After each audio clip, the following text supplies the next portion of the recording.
Yes, people, man. We're back live again on the channel.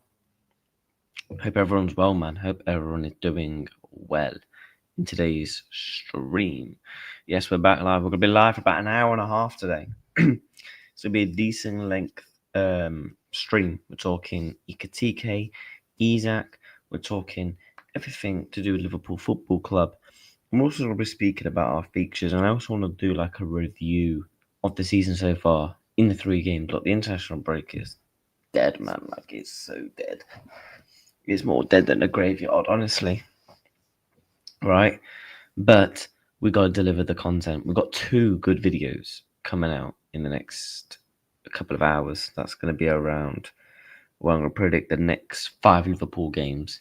And I've also done like a review. So if you want a bite-sized version, you can get that as well in it. So bless up the chat, bless up everyone that's inside.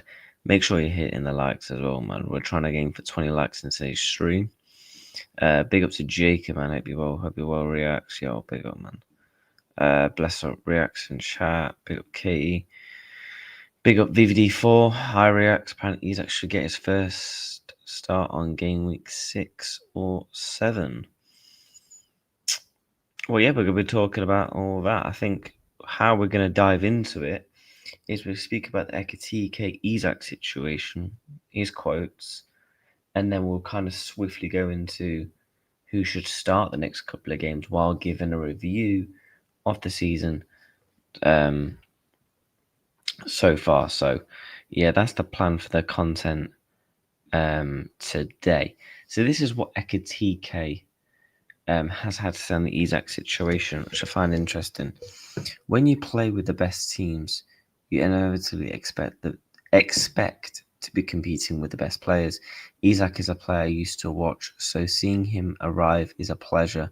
It's going to be tough competition, but I'm going to work hard to be good and perform well. So that's just the coach's problem. And that's the right mentality to have. That is the right mentality I want to be seeing Yuko Ekitike have. Because I've seen, about, is Ekitike automatically getting dropped? Is Ekitike just going to go straight up on a hold bench? In my opinion, no. And we're going to talk about that. What should Ekitike, be the main man right now? Should it be Alexander Isak? I mean, it's fantastic options to have. It's fantastic options to have. Big up my boy Zia, man. People in the chat, me and Zia, we got some content. Zia, do you know when you text me saying 6 p.m. UK? Is that for today? Do you want to do that show today? Let me know. Let me know if you want to do that show today, innit? Or not. But yeah, bless up you, man. Hope you're well, my guy. And yeah, bless up the community, man. We're back grinding the content. I feel like content right now is so, like, with international break, it's just so dead. Oh yeah, big up Brown, man. Real Madrid, what I'm saying. Oh, nah, tomorrow. Yeah, I can do tomorrow. Yeah, I could do tomorrow. Because I've got 4 streams tomorrow. I've got 3 on my channel. One of them's with Touchline, one's with you, so...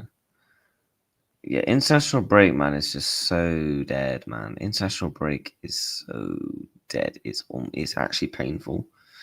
Like, it's actually painful how dead international break is.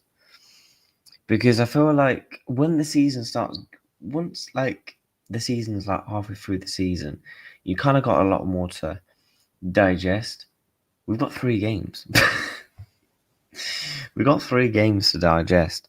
So, yeah, we're gonna... I know, there's... That's what I mean, man. This is why, like, for me, it's flipping celebrational time after November. Because you got 3 international breaks from now until Christmas. Like, bro, it's long. When you're done, we need to discuss everything, though, bro. This stream, I should be done by 3:30 UK. 3:30 UK. I don't know what time it is over there. I think you're 2 hours ahead. So what's that? 5:30 you for you? It's 3:30 for me. If you're free after the stream, once I've ended it, I'll send you the link, and we can discuss if you want, mate. So in about an hour, let me know, my guy. Anyway, bless up to you as always. But yeah, chat. How Ekitike Isak? I mean, Ekitike has had a fantastic start to the season. Fantastic start to his Liverpool career so far. He's been called up to the national team for I think was it for the first time. He also played in the World Cup qualifiers. I don't know who France played. I can't lie. I'll be honest. When it comes to international, I couldn't give a toss. I don't care about international games or anything like that, unless it's World Cup, Euros, Copa America. Man's tuning in. If it's flipping England versus Andorra, sorry, but I'd rather go to the flipping pub. Or if it's flipping, I'd rather go down to the park and actually play footy. I'd rather go flipping Primark shopping, yeah, with my girlfriend. And any of you guys in the UK that know what Primark is, going there with your gal is long, right? I'd rather do that than watch flipping these crap international games. Do you get what I'm saying? It's long. Vet's done okay yesterday. Yeah, man. He's got a free kick. Do you know what I'm saying? Don't worry, Primark ain't the UK thing only. Oh, isn't it? Honestly, I'll be real, yeah. I would genuinely rather go clothes shopping with my girlfriend than watch 2 buck 2 versus 2 buck 2. Dumber and Dumber versus Dumb and Dumber. You know what I'm saying? Like, nah, man. None of that. I've not seen one goal of the international break. The only international break goal I have seen is the Verts free kick. That's the only goal I've actually seen. Real talk, chat, real talk. That is the only goal I have seen throughout the whole international break. And that was yesterday. And I saw a 30-second clip on Twitter. Do you get what I'm saying? I don't. Why do I need to watch international breaks, man? Why? Do you get what I'm saying? Too much shopping. Yeah, but bro, too much shopping, yeah, means go out for a nice meal after. You see what I'm saying? Like, none of that, man. None of that. That's why people get onto me in the chat. Oh my god, why are you not watching international break? I'm like, why? The question is, why are you watching it? Do you know? Like, no. None of that. Literally, I'd rather flip and watch Molly May vlogs than that. And my girlfriend watches her, and she's jarring at times. Do you get it? No, none of that, man. I've not even seen that. Yeah, big up Matty, man. I hope you well, my guy. Bro, I only cared about Morocco versus to qualify for the World Cup. Exactly, man. I understand it for like the lesser nations, and this is no disrespect to any nation. If you're a person that's, I don't know, an Australia fan, international breaks probably mean more to you because your country is actually a bit more competitive. Your country to try and get into these tournaments. Do you get what I'm saying? Like the Asian Cup, the flipping, the World Cup. Do you know all those type of things? Yeah. I've just been watching Outlaw Boys and Anfield 5-2. Oh my bruv, leave the 5-2 alone, man. International break is dead. I agree, man. You didn't even go on to win the Champions League, don't you? We'll just leave it as that. Bro, I didn't care about Saudi because they were friendlies. Exactly. Molly May, out of all people, I'll be honest, bro. It's the first person that just came to my head that I don't like on YouTube.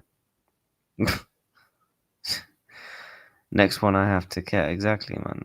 Yeah, Asian one ain't even happening right now, by the way, and Australia qualified. Yeah, exactly. There you go. That's how much knowledge I have. Because I don't. Why am I going to sit down and watch flipping Australia versus Japan? Am I an Australian fan? No. Am I a Japan fan? No. Is Is it the Asian Cup? No. Is it the World Cup? No. Is it the Euros? No. Is it the Copa America? No. Why am I going to watch it? Why am I going to watch any of that? It's crap. It's boring to hell, man. I ain't watching none of that dross. And this is no disrespect to anyone that watches any of that content or games. It's just not for me. It's just not for me. Listen, when I watch club football and international football when it's competitive, it's like the friendly games. Oh my god, have you seen how well Chelsea are playing through the friendlies? I'm like, no, am I a Chelsea fan? No. Why would I watch it? It's a friendly match. Bless up, Royal Redman. Hope you're well, my guy. When are you gonna get back on the content, bro? I've seen you've been doing some Tranmere stuff, so bless up to you, my guy. Got a Liverpool panel show starting soon if you want to join anyway. I'm going to be real. When I say this, I don't even televise World Cup qualies. Play it behind closed doors. Yeah. To be fair, that's low-key a pretty good game. What, Australia versus Japan? Oh, big up Japan. They got ballers, innit? Big up to my guy, Japanese Messi, flipping Wataru Endo and that. But it's not for me. It's not for me. Like, I watch club football and proper international games. You know? Like, international break for me is just basically an extra week to just chill and I don't know, do extra things with my girlfriend. I don't know, do more things. You know? It was like when it was Liverpool Arsenal, last week. She's like, it wasn't Liverpool Arsenal, it was Liverpool Bournemouth. I went to the Liverpool Bournemouth game, first game of the season, right? And she was like, I know you're at the game, going to the game and that. Why don't you give away your ticket to your cousin or something? And we'll, I don't know, go out for food. I was like, go out for food? Literally no bullshit, right? 3 weeks prior that, I spent over 120 quid on a date.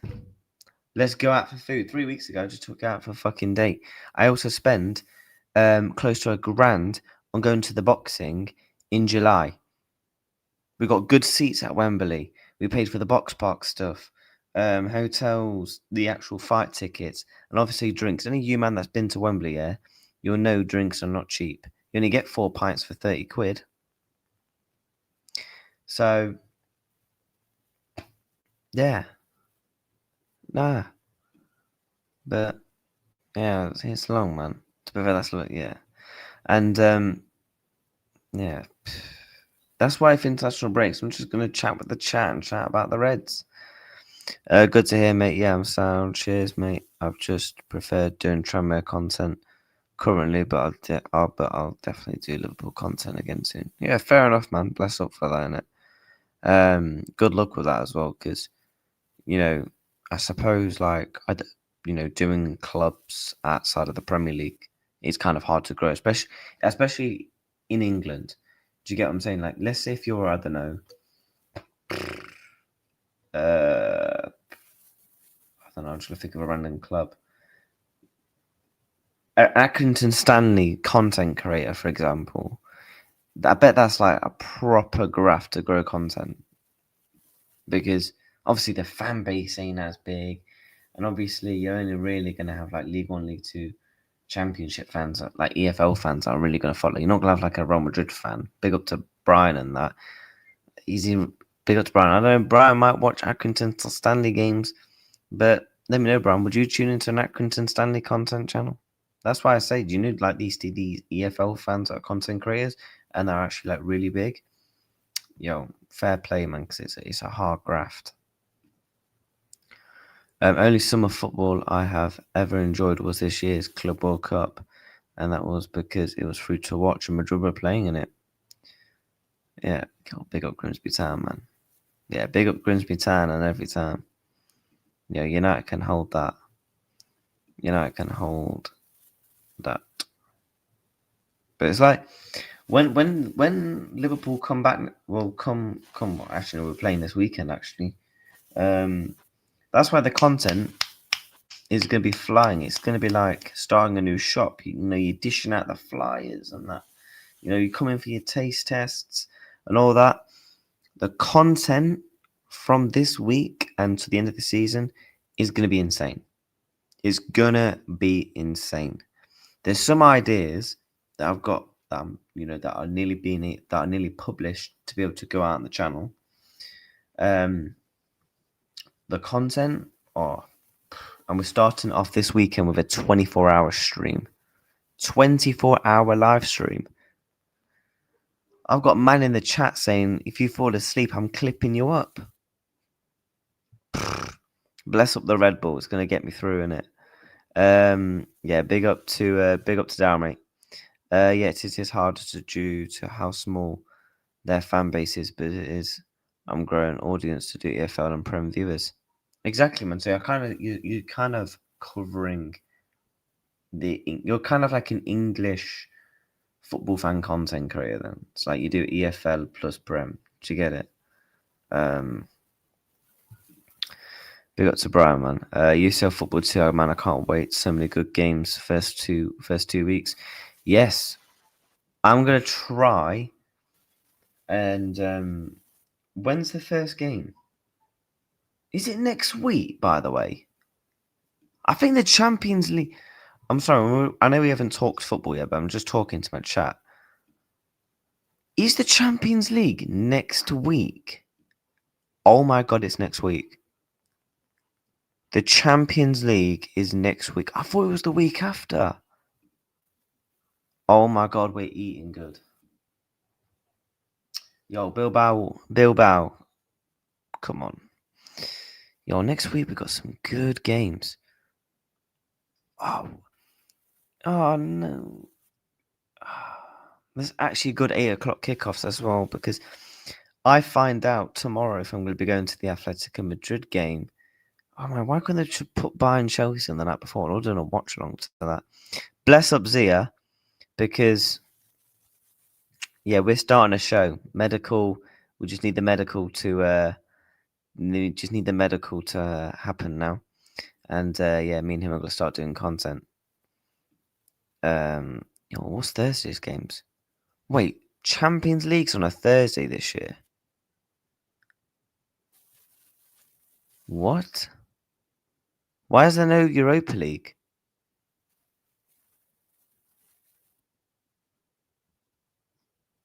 Huh? I was like, Man United are in Europe. They're in flipping. Well, that's the women's, isn't it? Why is there no Europa League? I mean, I don't care. Thursday. Oh, Newcastle, Barca. Oh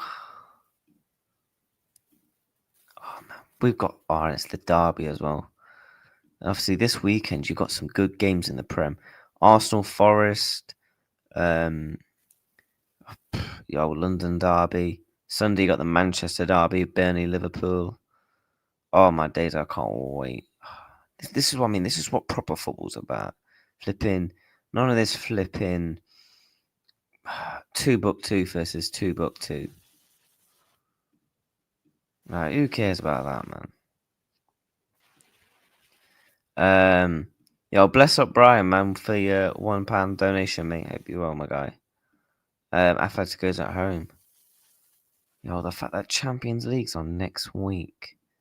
We will be there. We will be there for the Champions League. I can't wait for the Champions League. Bilbao has something for me. Got my tickets for Southampton. When's that game? We are going to discuss my Liverpool next 5 game predictions, where I'm going to do that as well. Chat, by the way, we're 3 likes away from 20, so let's try and hit those likes up on the channel.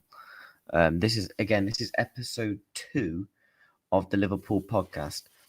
I know for about 21 minutes we have literally just chatted about how dead international breaks is, and we brought flipping Molly May comparisons on that, but yeah, it is what it is. Bless up the chat. And if you are new, make sure you're subscribing to the channel as well, because we're literally less than 90 away from 2.4.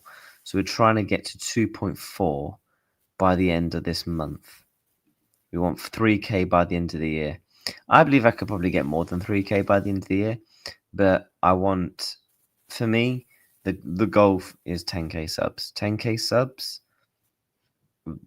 by a year today. A year. I said on the 1st of September 2026, I want 10k subs. I've got it written down on a piece of paper in one of these folders, but I can't remember which one it is. I basically made myself 3 YouTube targets, and one of them was 10k subs. So we were trying to aim for 3k by the end of the year. End of the season, we're going for the big 5 or 6, 7, 8k, and then throughout the whole summer, we'll get the last couple. Yeah, United City. Yeah, because we're doing a 24-hour live stream this weekend. Obviously, people that are new to the channel probably thinking, why the hell are you doing a 24-hour live stream? I basically made a bet that this was about, oh God, this was like just at the end, this is when we just got linked to Florian Wirtz. Some guy in my chat said, I reckon we signed Isak and Wirtz. I was like, mate, okay. And he was like, oh my God, I bet you.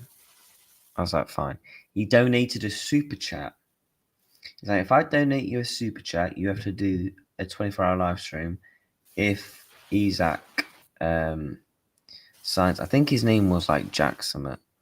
I can't remember the whole name. It was like Jack 2000, something like that. Because I've managed to find the stream where I said it, and I was like, yeah, calm. Sent a £5 super chat in, and then yeah, we agreed. So we're doing that this weekend. Plus, there's games of football. There's boxing. So it's not like I'm going to be sat in my chair like this for about 5 hours thinking, "Oh, what's there to do?" Innit? There's going to be stuff to do. Plus, so yeah, it's going to be blessed. You got games of football, like I'm probably going to be starting about midday on Saturday. So you got all the Prem games, and then you've got the boxing starting from midnight. I think that's live on Netflix. And then it's kind of really the last couple of hours where it'll probably be dead when I'm tired. So I might just switch over and play some FIFA or Football Manager or whatever the chat wants me to play in it. Yeah, I can't wait for it. Can't wait. Can't not wait for the boxing, man. So exciting, gassed. So excited and gassed. But yeah, let's dive into it then. So let's actually get onto the Liverpool topics, because we've been live for like 25 minutes ish, and we have not spoken about Liverpool really. We spoke about one Ekitike quote. If my voice starts going a bit weird, I don't know, man. I've got a bit of a sore throat potentially coming up, and let's hope that doesn't materialize for the 24-hour live stream. Otherwise, I will be cooked. But yeah, bless up, man. Bless up.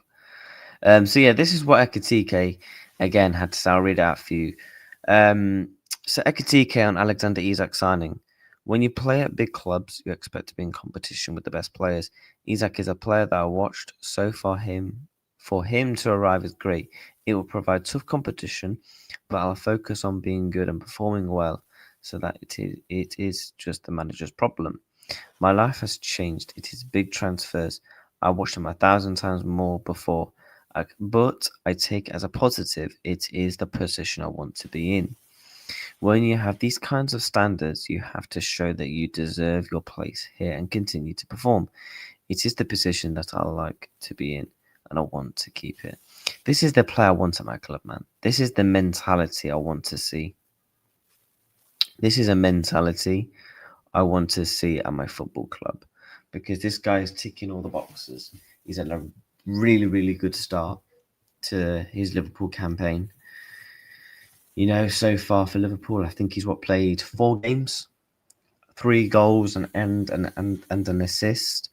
I thought in the Community Shield, he showed what he was about. I thought in the first 2 games, the Bournemouth game, he was very, very good. I thought in the Newcastle game, he didn't get to really express his qualities as much, but then he expressed his attacking presence in the way he took the goal, finished the goal, and the presence and all of that.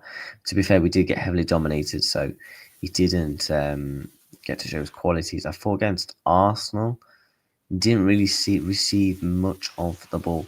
And this is where I think Slot is trying to improve him as a player from the standpoint of,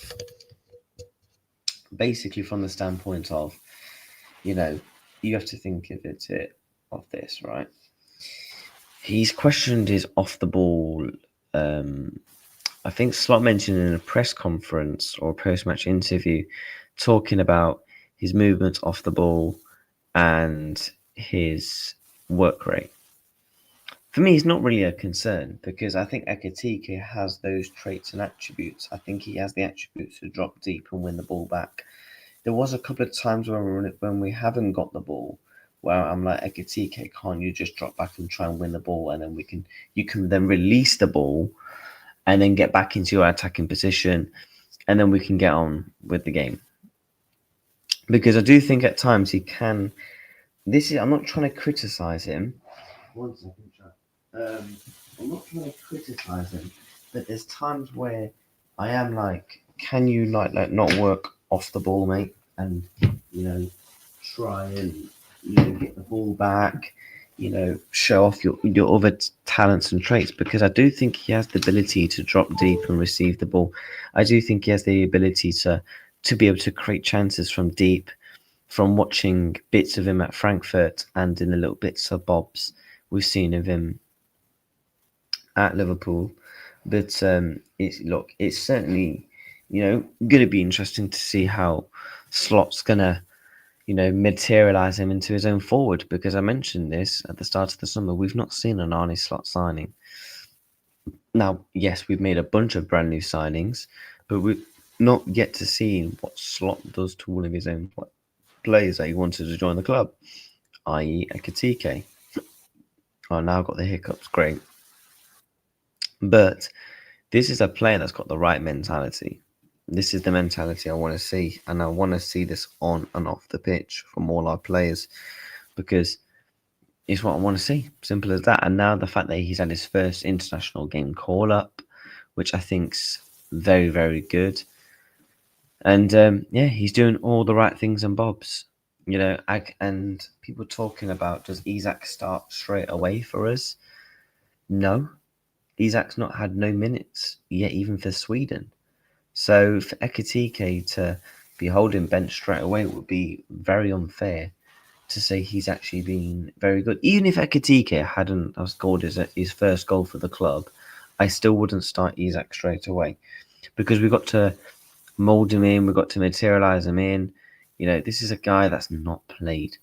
It's okay running around on a pitch kicking a ball, but to be honest, he's barely been in training. He's only trained for probably the past 3 weeks since he went back to individual training at Newcastle, and he would have only have ever had one-on-one sessions. He wouldn't have had group trainings because he didn't do any of that with Newcastle. He didn't do any first team training. It's only now with Sweden where he's actually having first team training on the training pitch. So I think for him, he just needs to build up that fitness, and Isak's time will come. I do think it's going to be a really, really interesting to see what is going to happen with Ekitike and Isak when they are both fully fit and firing. That's, for me, is the exciting part of this all. Who will start? Do we go Ekitike left wing? Do we keep going with Isak as the striker? But I think it's certainly going to be interesting. But I do want to pull up Liverpool's past couple of games, because I do want to speak about, the start of the season for Liverpool as a whole. We're going to go on to FootMob. Let me make this darker theme for you.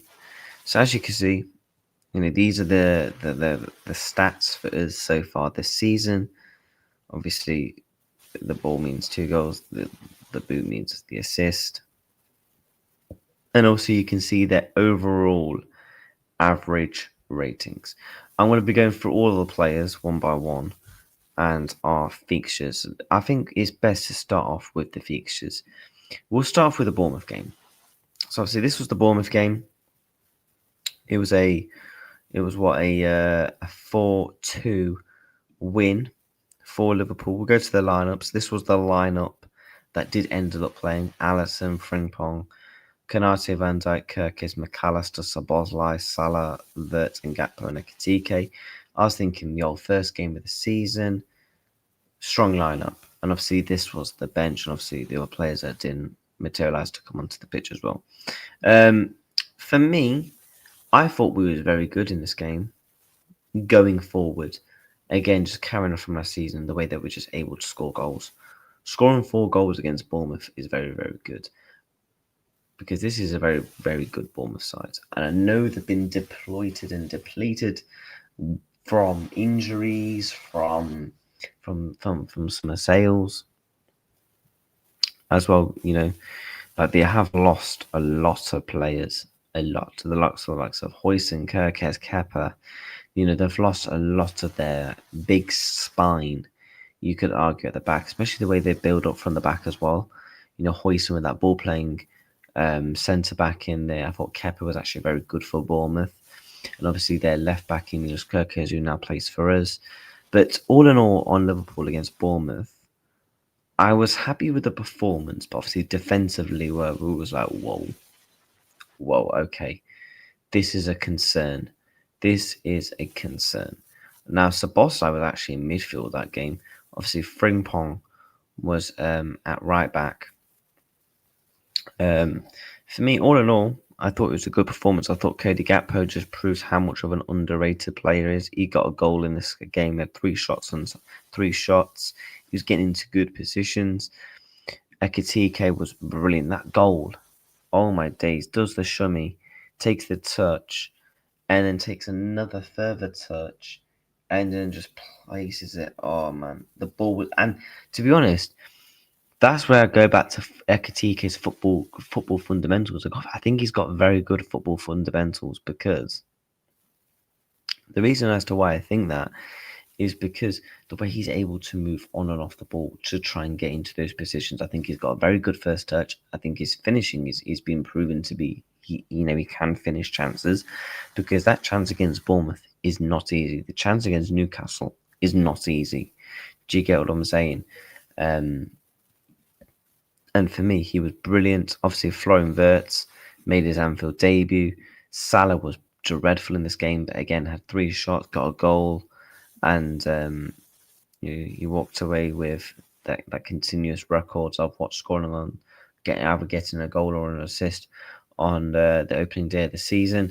This was the game where there was big question marks around Ibrahim Konate, because I thought he was very poor against Palace in the Community Shield. And there was obviously question marks in it, and things around him, obviously, that we knew we needed to bring in centre back. Obviously, we did still bring in Giovanni Leone. For me, the 2 goals was his fault. Semenyo was cooking in this game. He walked away with 2 goals and 3 shots. For him, Brooks got the assist. Like, they just caused us problems defensively, and this is where I'm not going to come at Slot, because for me, you know, this team is still teething, you know, especially in the middle of the park. You know, Arne Slot spoken about Konate playing with a new right back. You know, that's the case. Now he's having to get used to being with a new right back, because Frimpong and Trent are not the same. One inverts into the midfield, plays passes into the final third. Frimpong bombs up and down that ring. There's going to be constant space. And this is where Szoboszlai is so integral to the team, because of the way he's able to cover the ground, cover the space. Because when Frimpong goes forward, Szoboszlai can kind of do that Henderson role. Do you remember a couple of years ago when Trent used to just bomb all the way forward, and Henderson will kind of slot into, not like a right back, but you would get Szoboszlai. So, right, pretend this was like Henderson. Pretend this was Trent. Trent will go like here. You then have Henderson covering these yards here. So then we're not constantly, having to worry about, oh my God, if we get caught on the counter, we're conceding. That's what Henderson used to do a lot. So, and I also think Szoboszlai has those attributes to be able to do so the same. But all in all, it was a positive going forward. defensively there was concerns, and we could have very much easily have lost that game, especially when it was 2-2 as well. The way that they was able to split us open was ridiculous. Big up to my man Chiesa scoring the winner as well. But then if you go back, then the second game was Newcastle away, the Isak derby. As you can say, this is the game where a lot of questions were asked. I mean, just looking at the statistics, yes, we dominated possession due to Newcastle at times having obviously had 10 men. But look at the shots. We only had 5 shots. There was a point in that game.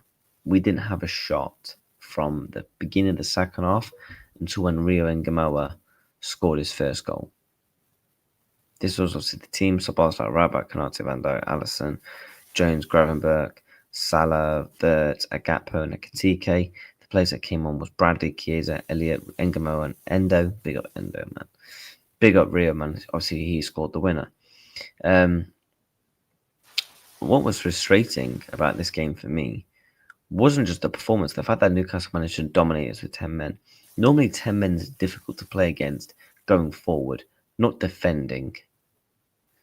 I don't know how we walked away with a win. We thank Rio and Gamoa for that. Simple as that. We thank him for that because we should have genuinely had lost. We should have lost. We were 2-0 up, lackadaisy. Obviously, Gordon got sent off. Osler and Guimaraes, again, poor defending. And again, this is where I said this at the start of the season about Milos Kerkez. Milos Kerkez is learning on the job. You know, yes, he had a fantastic season for Bournemouth, but people need to take into consideration he's come to Liverpool Football Club. Again, he's only 21 years old. He's going to improve as a player, defensively and going forward.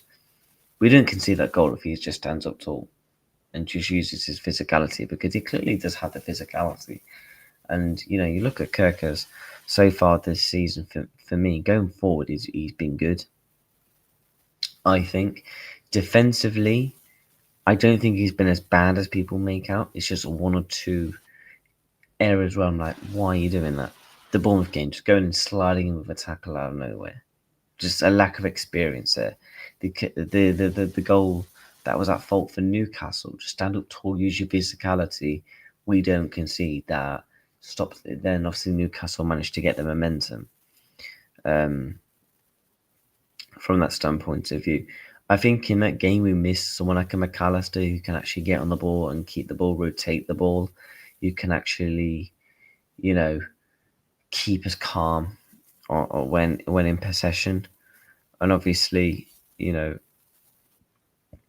Maka didn't play, so. And obviously, you know, Elliott came on, Chiesa came on, Bradley came on. No Frimpong, because obviously at that point he was injured, which I think Frimpong's going to be a very good signing for us, by the way.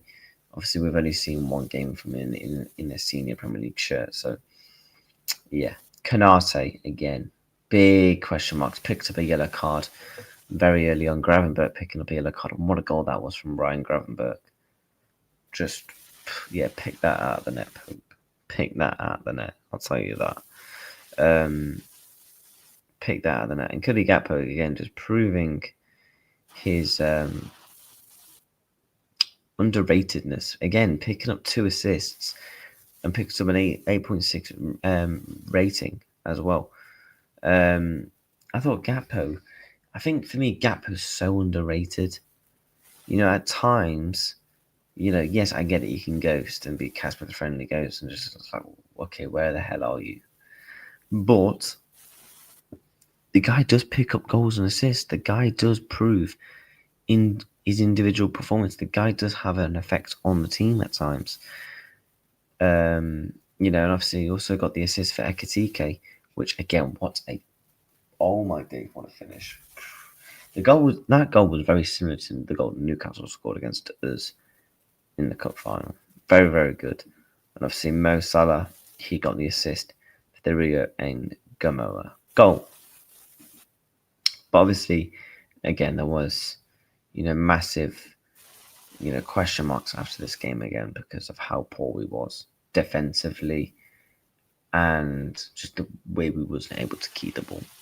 Just the way that we wasn't able to keep the ball. You know, we knew this game was going to be hostile. I like how Isak's on there now. I like how what was I going to say? What was I going to say now?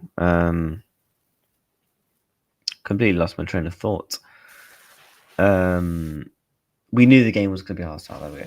We knew the game was going to be hostile. We knew it was going to be built as this, you know, flying into tackles, roughing up. The atmosphere was going to be on us.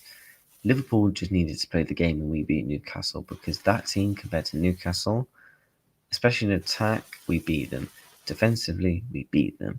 In the midfield, okay, you can make an argument. For me, they've probably got the most balanced all-round midfield in the Premier League internationally. Joelinton and Bruno Guimaraes. But all in all, we walked away with the win. And at that point, you're thinking, okay, we walked away with the win, but there was question marks because conceding 4 goals in 2 matches. I think Liverpool conceded last season. It took them to even concede over 4 goals. I think it took us like over 8 games, and we've already done that in 2.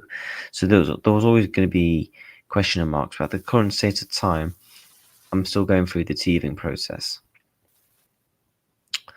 For me, and then obviously move on to Arsenal, and people are thinking, yeah, Arsenal's going to do you in, they're going to beat you, this, and that. I'm thinking, just shut up with the rubbish. Shut up with the rubbish. Do you get what I'm saying? But yeah, before we speak about the last game, I want to get into the chat. Yeah, we've seen it. Big up to Ant, maybe well, bro. Sweden playing tonight footy. Yeah, man. Yeah, I'm doing good. Can't wait for to go. Yeah, same. Bournemouth went to Tottenham, absolutely battered them. Tottenham were lucky it was only 1-0. Facts, Bournemouth are a good team. Bournemouth are a very, very good team. Very, very good. Footy you doing is Sweden watch along tonight. I don't think so because I got a show, but I'm going to have it on because I do think Isak will get minutes tonight. If he scores, I might do a match reaction for a laugh. But we do have the Arsenal game to talk about. Obviously, people want to see my full match reactions, instants that are on the channel to watch. Coming into this Arsenal game, I was thinking, okay, would you take a draw? 7 points from 9, one of them game being against Arsenal. You know, winning your previous 2. I was thinking, I think we can beat Arsenal.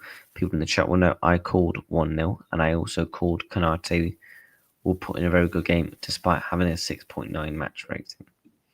By the way, do we know about Konate's injury now? I've not watched any of France's game. I'm actually going to have a look. France international team, because if he's played, then he's not injured. Let me have a look.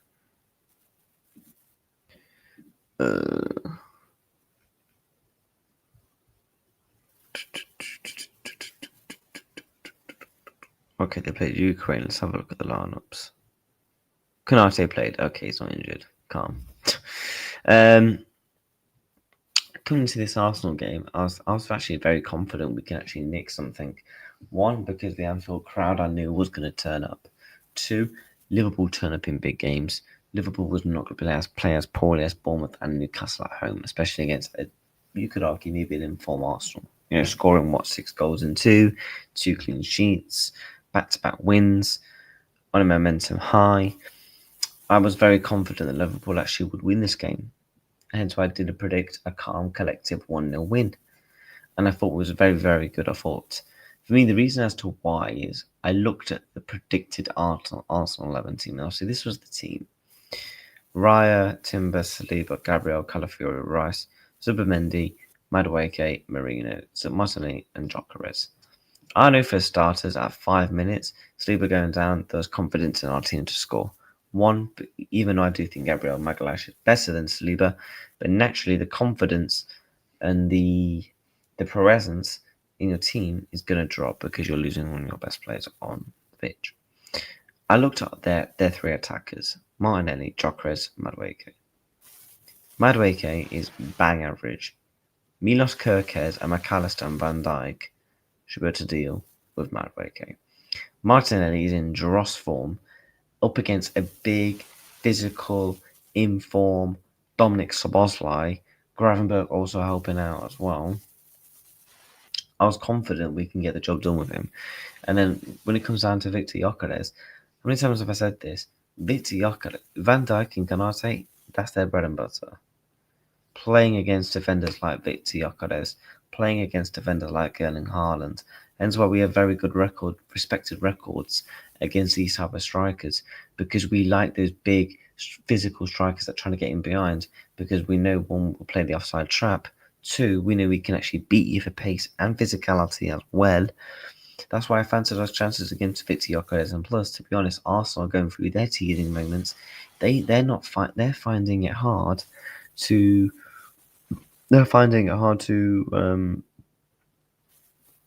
with their teething problems of they're finding it hard with their problems when it comes to feeding the ball into Gyökeres. So that's why I was very, very confident. And looking at their midfield, I thought Zubimendi defensively wasn't great. I did think Salah would put up a bit more of a fight. I was hoping Salah would put up a bit more of a fight to Calafiori, because I thought he was actually okay, to be honest. And also, Szoboszlai did pick up man of the match, 1 goal. And that one shot was that free kick. Absolute beauty from Dominic. And I thought Konate put in an improved performance. Obviously, he did end up coming off. He came off with Joe Gomez at 79 minutes. He was actually good when he came on as well. I thought Jones was very, very good in that half an hour plus cameo that he played. As well, I thought Curtis was actually getting on the ball. I thought defensively he was good, picking up the ball, driving the ball, receiving it to get it off the pitch.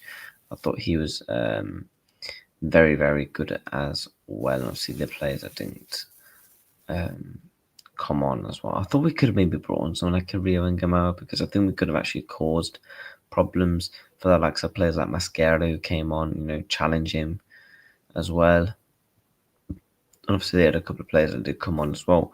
But all in all, after 3 games, people, Liverpool Football Club are top of the Premier League so far. 3 wins from 3 and a clean sheet. I think you have to ultimately take it. Ultimately, I think Liverpool have to take it, just due to the fact of you picked up 9 points and a clean sheet in there against Arsenal without playing well for, 2 and a bit of those games? For 2.5 games, you've not played well and you've picked up 9 points with a clean sheet. Every man on the dog would have bitten their hand off scoring 8 goals, and obviously so far we've conceded 4. Ekitike so far our top goal scorer. Gakpo, Salah's on a goal and assist. By the way, I'm not concerned about Mo Salah's form. We've seen Salah actually start seasons off slow. Do you remember the season where Jurgen Klopp was trying to play him as a creative winger rather than a goal scoring winger? We've seen Salah have slow start to the seasons before and rack it up. You actually look at it. Last season, I think he wasn't even, in his first 8 games. I don't think he was even on 5 goals. So I don't know why people are concerned.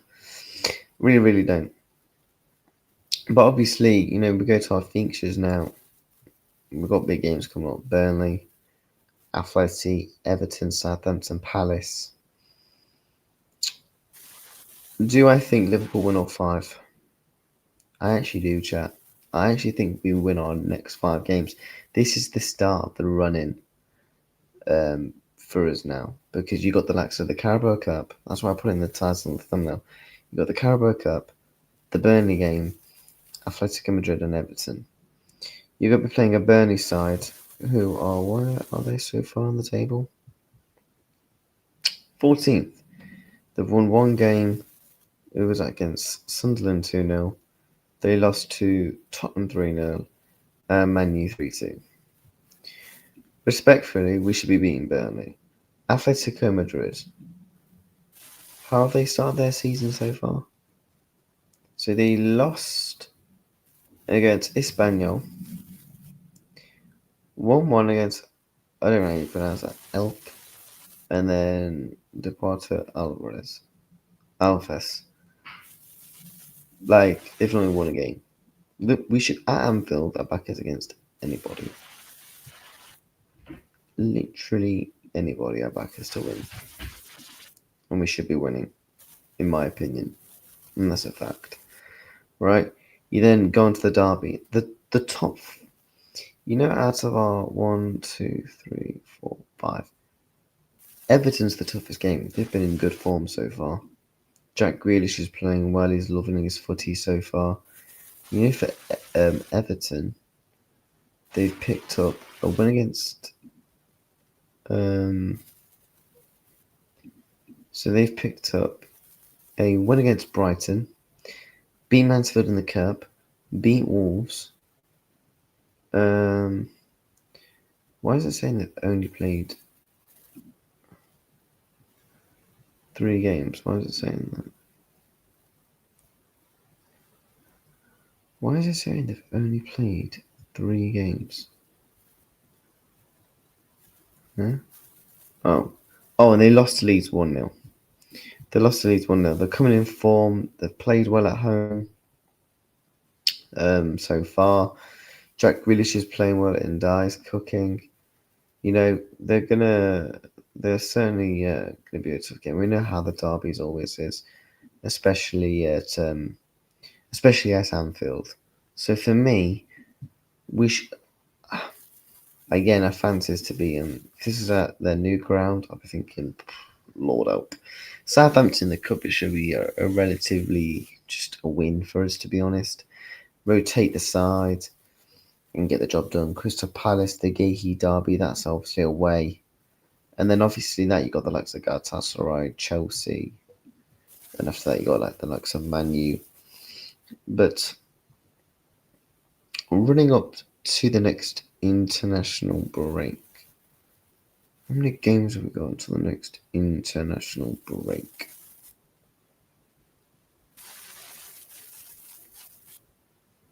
I think. Yeah. Up into the next international break out of these games. Right.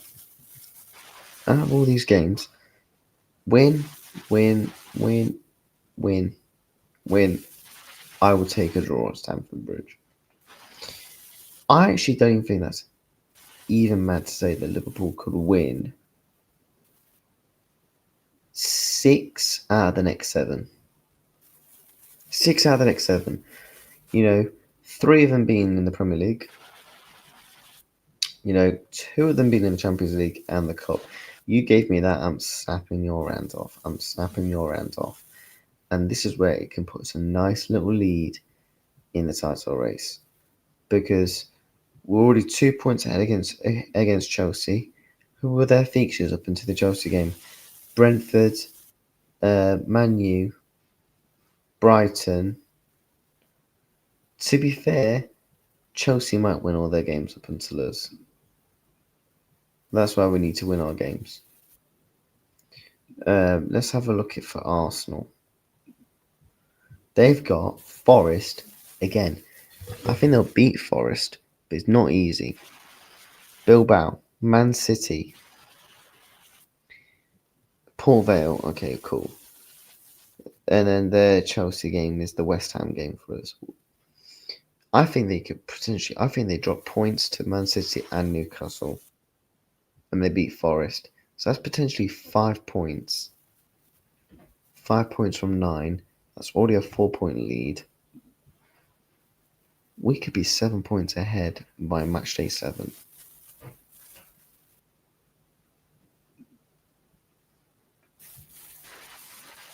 Could very well happen. Well, let's have a look at Man City's. The derby. I mean, both teams are poor. They've got Napoli, Arsenal. Man City should take off a decent respectable wins. But this is where I'm confident about about us so far. What's it based off XG? We're ninth.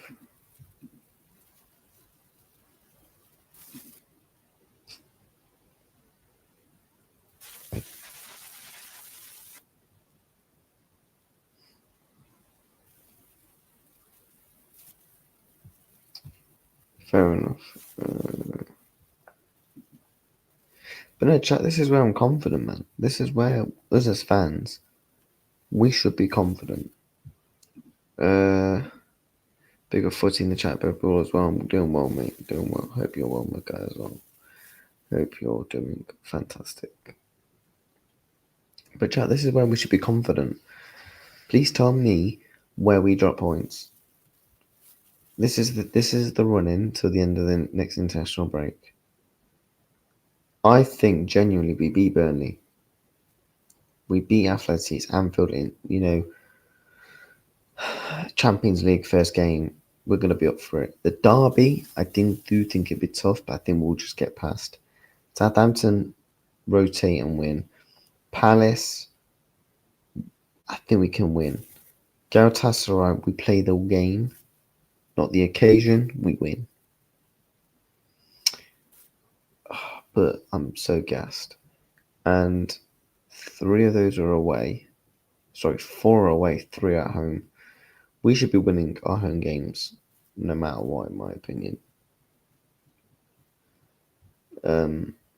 It's just that Palace game, for me, is the one where I could where if Chelsea's just like if we can get to Chelsea winning all 3 of our Prem games, 2 Champions League games and a cup game, and taking a round off, and a point against Chelsea, biting it. But let's just take away the Chelsea game. Is it wild to say Liverpool can genuinely win all those games? What do you think about the Canati news? What do you mean by the Canati news? Oh, if you know about the Mbappe stuff, let me actually have a look, see if I bookmarked it.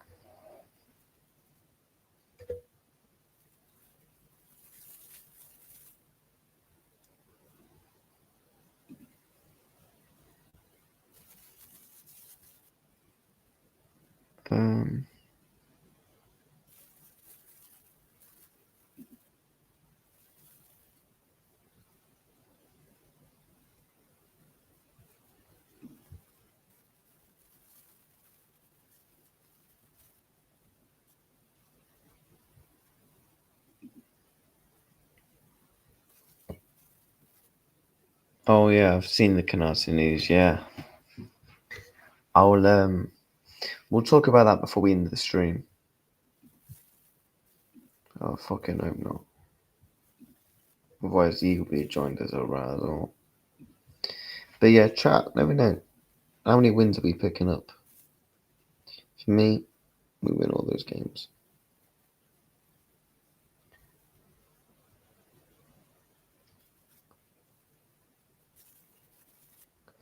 But yeah, people want to talk about the Canati stuff. Yeah, we'll bring it up.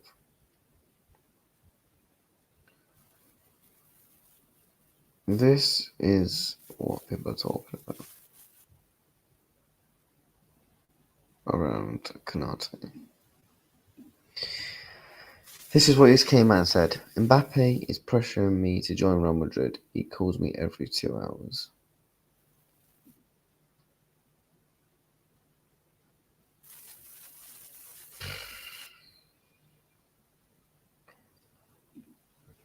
I really, really hope not, man.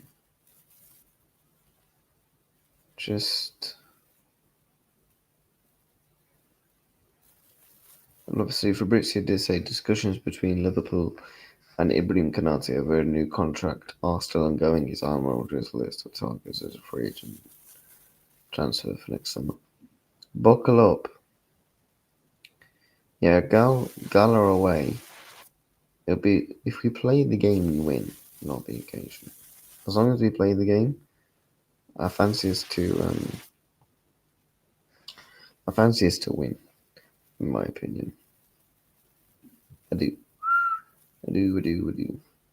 but it's certainly going to be interesting. But no, we have to beat.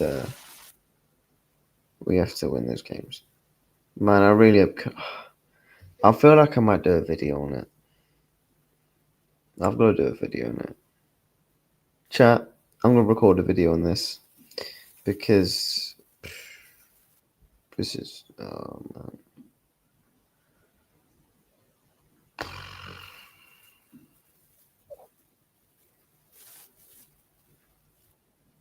It's long. It's absolutely long. But yeah, chat, bless up, man. Well, I hope you enjoyed episode 2 of the podcast. This is gonna be like a regular thing. Twice a week, I'm gonna go live talking about the Reds. The next episode will be Friday, where we will do the actual preview for the Burnley game, the start of the run of games that we got coming up, cup games, Carabao Cups, Brems, all that sort of stuff.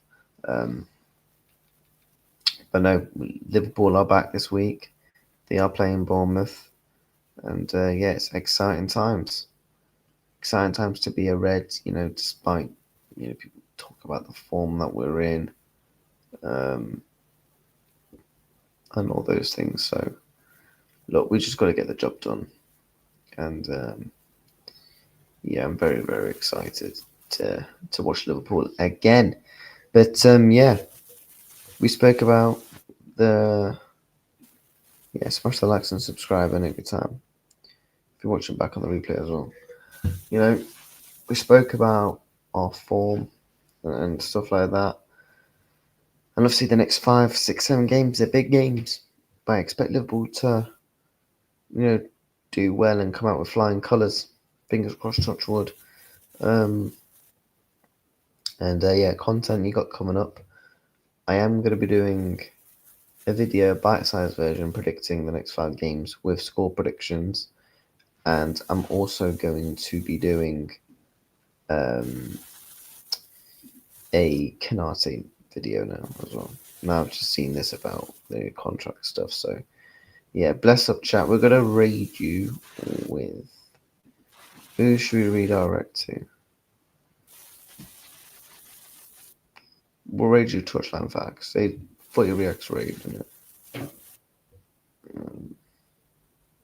But yeah, bless up, chat, man, every time. Smash the like, subscribe. New show with Touchline as well, coming soon as well. Bless up.